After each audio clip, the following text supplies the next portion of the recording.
12 ঘন্টার মধ্যে কোরবানির বর্জ্য অপসারণের মিশনে ঢাকার 2 সিটি কর্পোরেশন কাজ করছেন প্রায় 20,000 পরিচ্ছন্ন কর্মী। বিস্তারিত জানাতে রামপুরায় আছেন সহকর্মী শফিকুজ্জামান রুবেল। আমরা সরাসরি যাচ্ছি তার কাছে।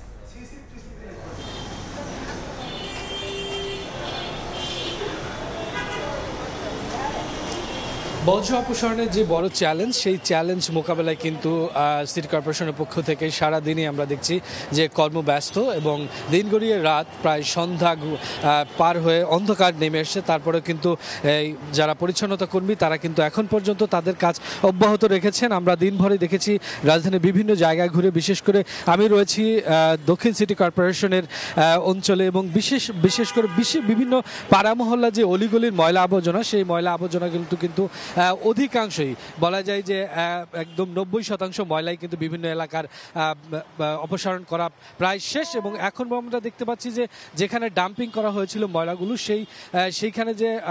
সেইখান থেকে কিন্তু ময়লাগুলো সর্বত্র যেখানে ছড়িয়ে নিয়ে যাওয়ার কথা সেখানে নিয়ে যাওয়া হচ্ছে এবং আপনারা দেখতে পাচ্ছেন যে এক্সিলারেটর দিয়ে তারা কিন্তু সেই ময়লাগুলো তুলছে।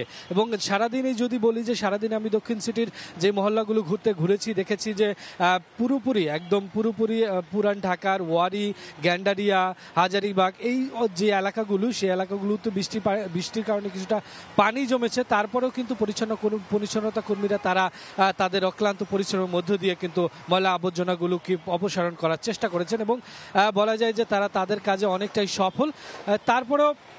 তারপরে যত্রতত্র পড়ে থাকা যে ময়লা আবর্জনাগুলো রয়েছে, সেই আবর্জনাগুলো কিন্তু এখন পর্যন্ত কোরানো কাজ অব্যাহত রেখেছে। আপনারা জানেন যে এবার 12 ঘন্টার মধ্যে সিটি কর্পোরেশন তাদের যে অপসারণের টার্গেট নিয়েছে সেইটার এখনও অনেকটা সময় বাকি। তারপরও যতটুকু সময় বাকি আছে এর মধ্যেই তারা তাদের কাজটি সম্পূর্ণ করবে এমনটাই প্রত্যাশা করছেন কর্মীরা। তো সব মিলিয়ে দক্ষিণ সিটি থেকে এই ছিল এই মুহূর্তে আমার কাছে। কোরবানির বর্জ্য অপসারণের খবর জানাচ্ছিলেন সহকর্মী শফিকুজ্জামান রুবেল।